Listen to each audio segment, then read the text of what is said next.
आज कक्षा 6वीं से हैं, रेखाखंड के बारे में पढ़ेंगे। तो 6वीं वाले विशेष रूप से ध्यान देंगे और 7वीं 8वीं वाले उनका पुनरावृत्ति हो जाएगा। तो जैसे यहाँ पर ये आकृति दिखाई दे रहा है आप लोगों को, तो ये एक वृत्त है। इस प्रकार एक आकृति और दिखाई दे रहा होगा आपको, इसे कहते हैं त्रिभुज। ये भी एक बंद आकृति है। दूसरा ये आकृति को देखो, ये भी एक बंद आकृति है और इसे कहते हैं चतुर्भुज।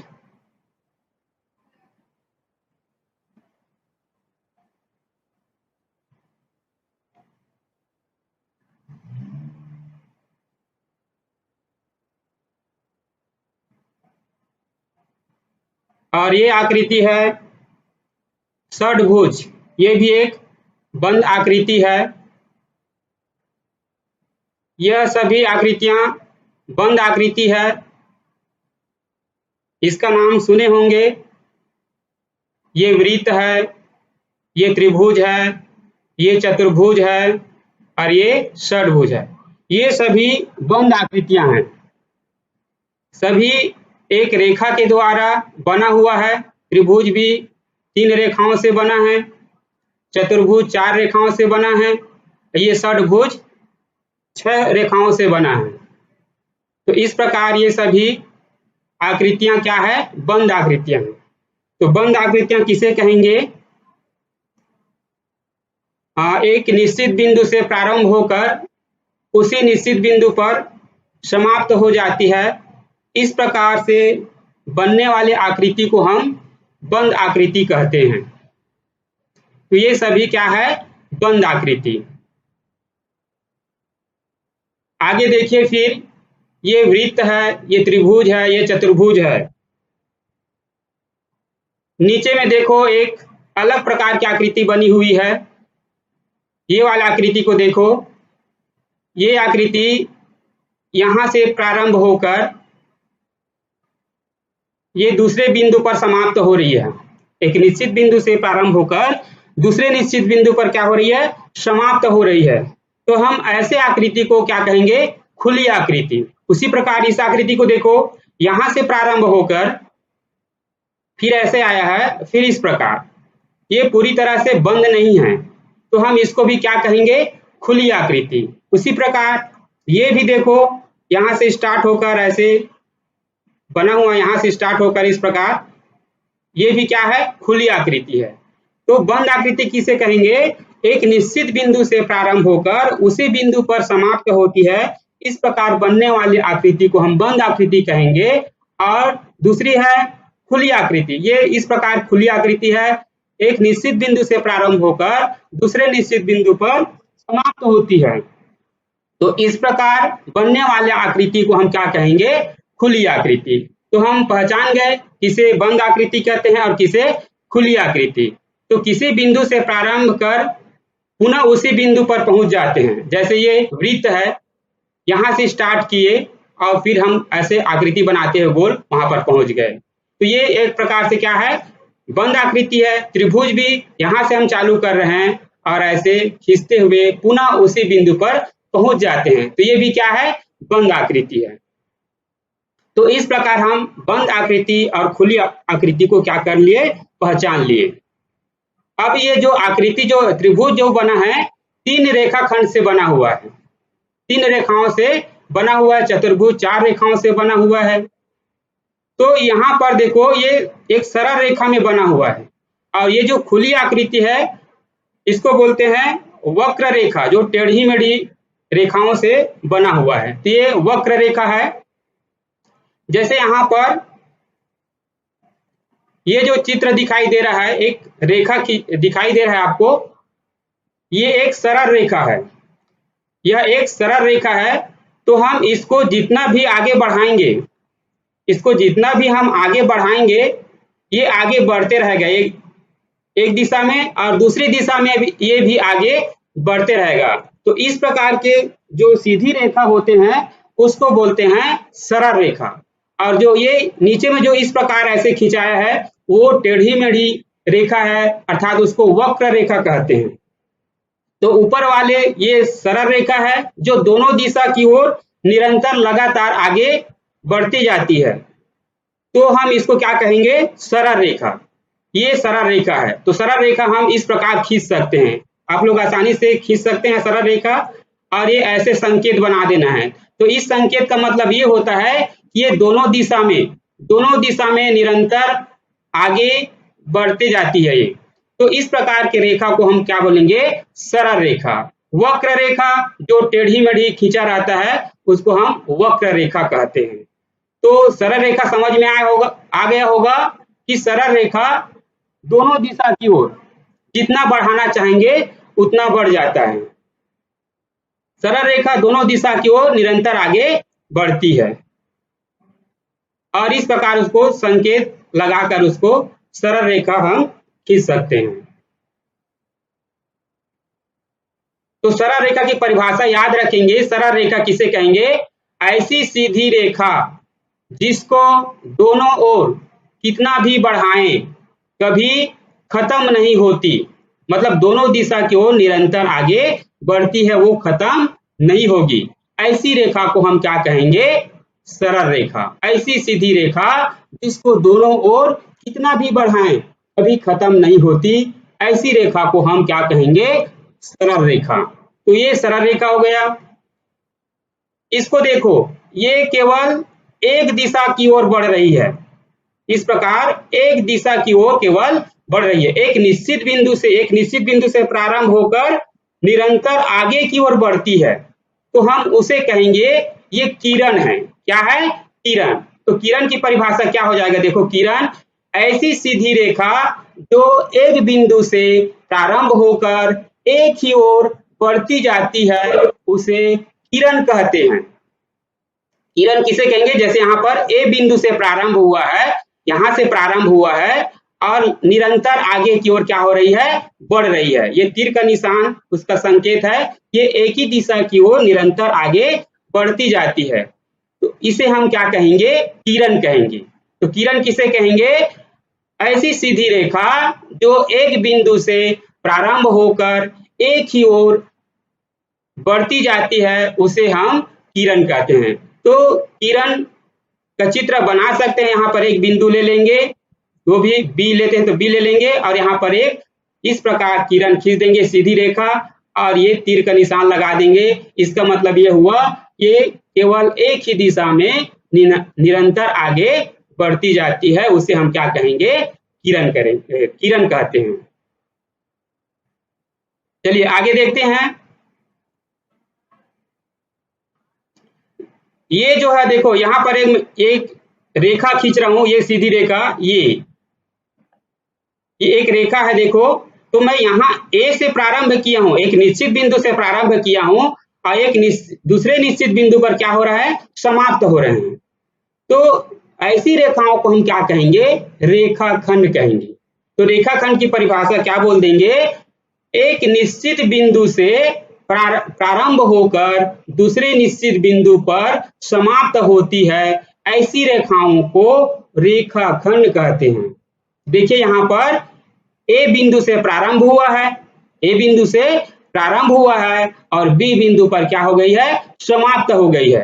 तो रेखाखंड की परिभाषा बोल देंगे, एक निश्चित बिंदु से प्रारंभ होकर दूसरे निश्चित बिंदु पर समाप्त होती है, ऐसी रेखाओं को रेखाखंड कहते हैं। तो आप लोग भी एक रेखाखंड खींच सकते हैं, कई रेखाखंड खींच सकते हैं, लेकिन इसी परिभाषा को याद रखना है। एक निश्चित बिंदु से प्रारंभ होती है और दूसरे निश्चित बिंदु पर क्या हो जाती है, समाप्त हो जाती है। रेखाखंड को हम नाप सकते हैं, रेखाखंड को नाप सकते हैं। रेखाखंड की लंबाई होती है, जैसे इसको हम नापेंगे, मान लो ये 5 सेंटीमीटर है तो हम 5 सेंटीमीटर यहाँ पर लिख देंगे। तो रेखाखंड की लंबाई होती है, चौड़ाई नहीं होती। रेखाखंड को हम नाप सकते हैं, लेकिन किरण और सरल रेखा को हम नाप नहीं सकते, वो लगातार आगे की ओर क्या होती है, बढ़ती जाती है। लेकिन रेखाखंड एक बिंदु से प्रारंभ होकर दूसरे बिंदु पर क्या हो जाती है, समाप्त हो जाती है, इसलिए हम इसको क्या कर सकते हैं, नाप सकते हैं।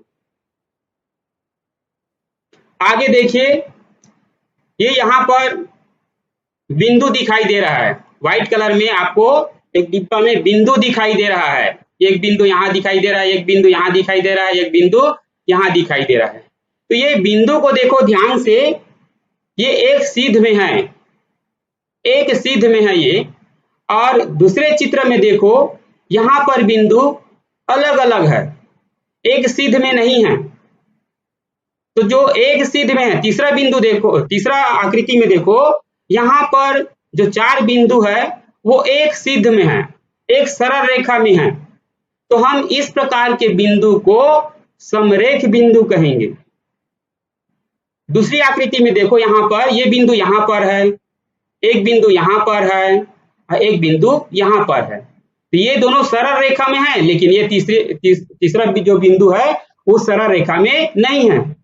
तो हम इसको समरेख बिंदु नहीं कहेंगे, ये जो बिंदु है अलग अलग है। समरेख बिंदु किसे कहेंगे? जो बिंदु एक सीधी रेखा में रहेगा उसको हम कहेंगे समरेख बिंदु। जैसे ये समरेख बिंदु है, जो ब्लैक कलर में है, ये जो है क्या है, समरेख बिंदु है, जो एक सीध में है, एक सरल रेखा में है। तो जो बिंदु एक सरल रेखा में होगा उसे हम समरेख बिंदु कहेंगे। तो ये समरेख बिंदु है, ये भी समरेख बिंदु है, लेकिन ये समरेख बिंदु नहीं है। तो समरेख बिंदु को भी हम जान लेंगे, जो एक सीध रेखा में रहेगा उस बिंदु को हम क्या बोलेंगे? समरेख बिंदु। तो समरेख बिंदु की परिभाषा याद रखेंगे, एक ही सरल रेखा पर स्थित बिंदु को समरेख बिंदु कहते हैं। तो समरेख बिंदु की परिभाषा याद रखेंगे, एक ही सरल रेखा पर स्थित बिंदु को समरेख बिंदु कहते हैं।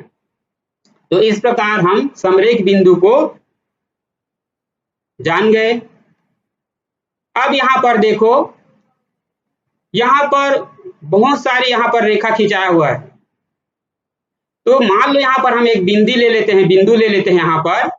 तो इस बिंदु से गुजरते हुए हम देखो बहुत सारे असंख्य रेखा खींच सकते हैं। जैसे मैं खींच रहा हूं, ये ऐसे खींच सकते हैं, बिंदु से गुजरते हुए ऐसे खींच सकते हैं, ऐसे खींच सकते हैं, ऐसे भी खींच सकते हैं, ऐसे भी खींच सकते हैं।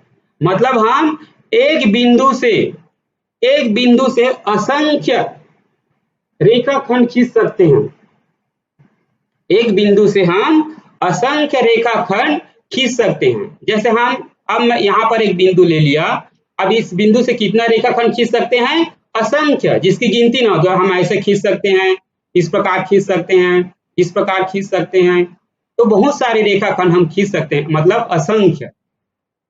तो एक बिंदु से हम असंख्य रेखाखंड क्या कर सकते हैं? खींच सकते हैं।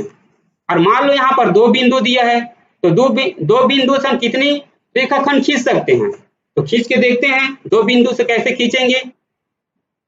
यहां से खींचेंगे मिलाते हुए, तो हम तो केवल एक ही रेखाखंड खींच पा रहे हैं, लेकिन एक बिंदु से असंख्य बहुत सारे हम खींच सकते हैं।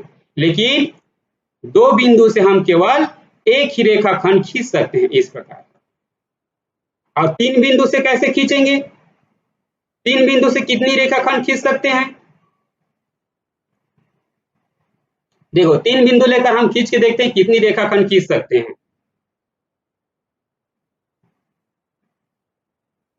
जैसे यहां पर मैं 3 बिंदु ले लिया, 1, 2 और ये 3 बिंदु।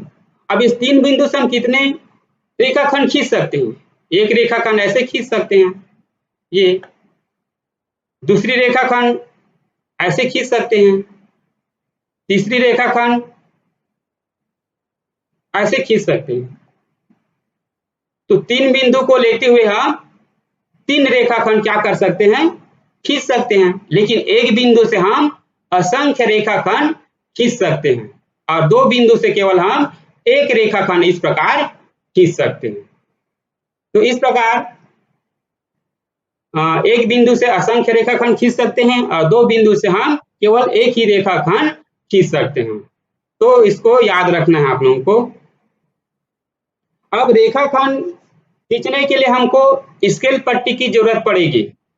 रेखाखंड खींचने के लिए हमको स्केल पट्टी की आवश्यकता पड़ेगी।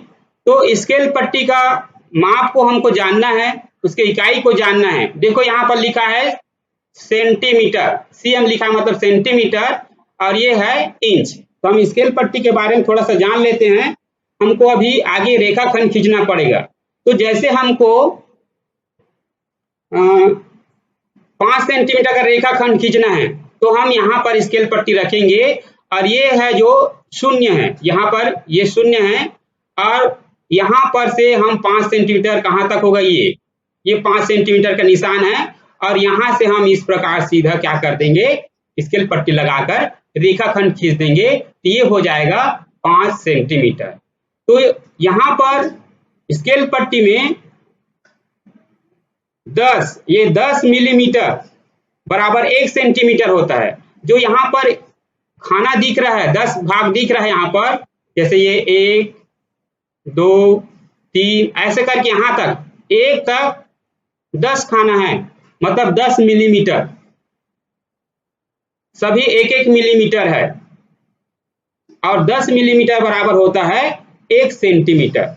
तो जैसे हमको 1 सेंटीमीटर खींचना है तो यहां से यहां तक 1 सेंटीमीटर खींच देंगे, तो ये 1 सेंटीमीटर हो जाएगा। 2 सेंटीमीटर खींचना है तो हमको यहाँ शून्य पर रखना है, यहाँ पर, और यहाँ ये 2 दिख रहा है, वहां तक हमको चिन्ह लगा देंगे, और इस प्रकार स्केल पट्टी लगाकर खींच देंगे, तो ये हो जाएगा 2 सेंटीमीटर। अब हमको मान लो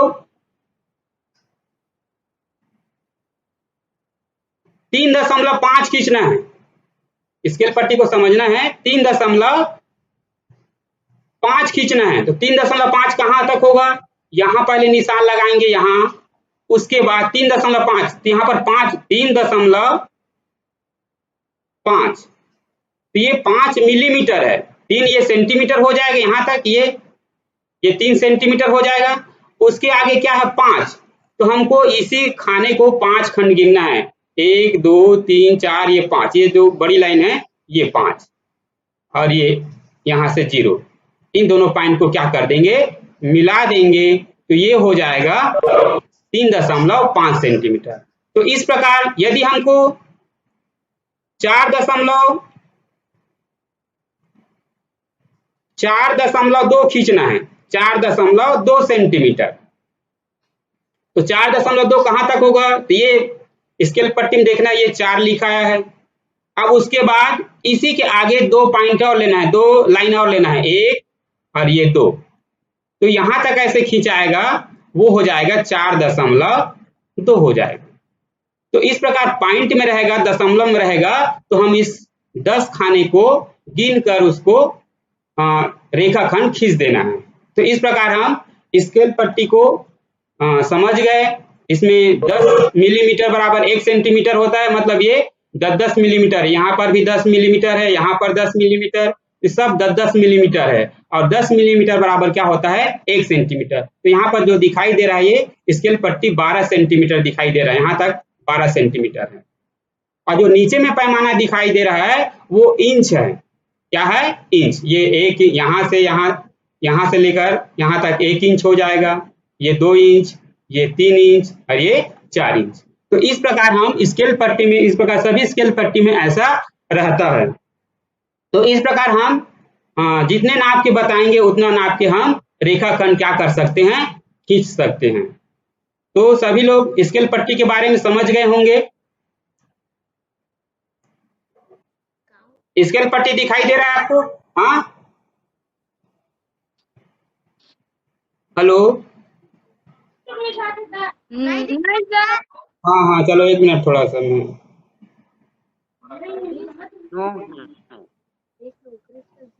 दो संधि के दे है ये भी। अभी क्या दिखाई दे रहा है? आदमी कुछ हेलो, सर, कुछ भी नहीं दिखाई दे रहा। वही वो बंदा वो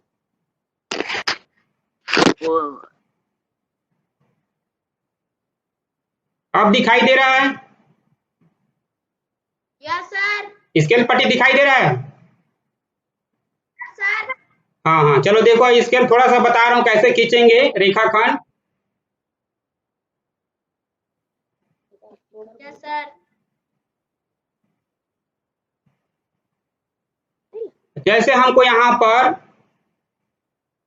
4 या 5.5 सेंटीमीटर खींचना है, तो यहाँ स्केल दिखाई दे रहा होगा, तो हम पहले यहाँ पर जीरो में से चिन्ह लगा देंगे और 5.5 यहाँ पर 5 होगा और ये वाली जो रेखा है वो 5.5 होगा, तो यहाँ पर ये 5.5 पर कर देंगे, 1 2 3 4 5, 5.5 सेंटीमीटर हमको रेखाखंड खींचना है। तो ये 5 हो गया और ये 5.5। अब यहाँ पर हमको स्केल पट्टी को हटा देना है और उसके बाद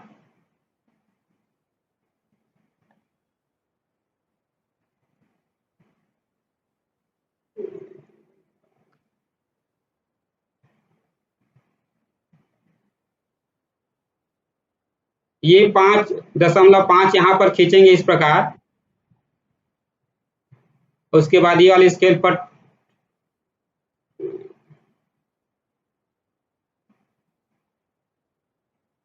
एक मिनट ना,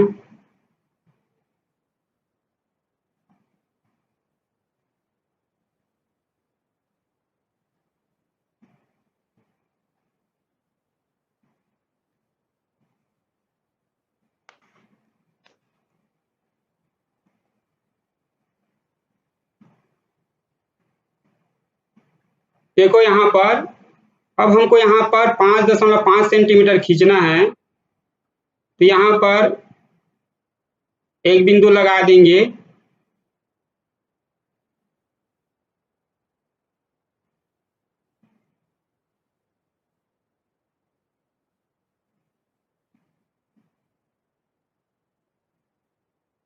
यहाँ पर एक बिंदु लग गया और दूसरा 5.5, तो इसके सीध में ऐसे लगा देंगे। उसके बाद स्केल पट्टी फिर से रखेंगे यहाँ पर। ये थोड़ा सा टेक्निकल प्रॉब्लम आ रहा है, नहीं बन पा रहा है इसमें।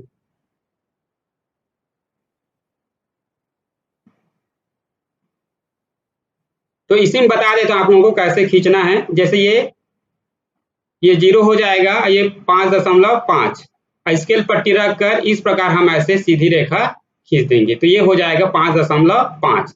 अब इसी में आपको 6 सेंटीमीटर खींचना है, तो 6 सेंटीमीटर कैसे खींचेंगे, यहाँ पर पॉइंट लगाएंगे।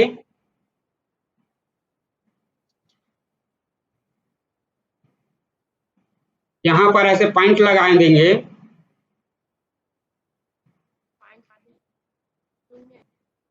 ये पॉइंट लग जाएगा और यहाँ पर 6 में लगा देंगे।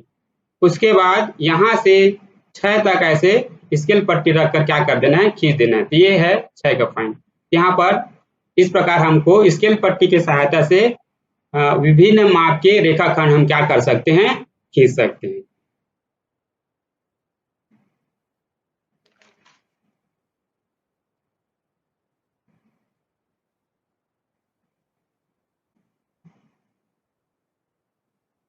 परमेश्वर समझ में आ गया? Yes sir. जया समझ में आ गया? जया? Yes sir. हाँ, गुड। संदीप सिद्धार्थ समझ में आया? Yes sir. हाँ, गुड। और तेनेश्वरी समझ में आया? Yes sir. हाँ, तो चलो होमवर्क लिख लो। अब अपना अपना कॉपी रेडी रखो और होमवर्क लिखो जल्दी से।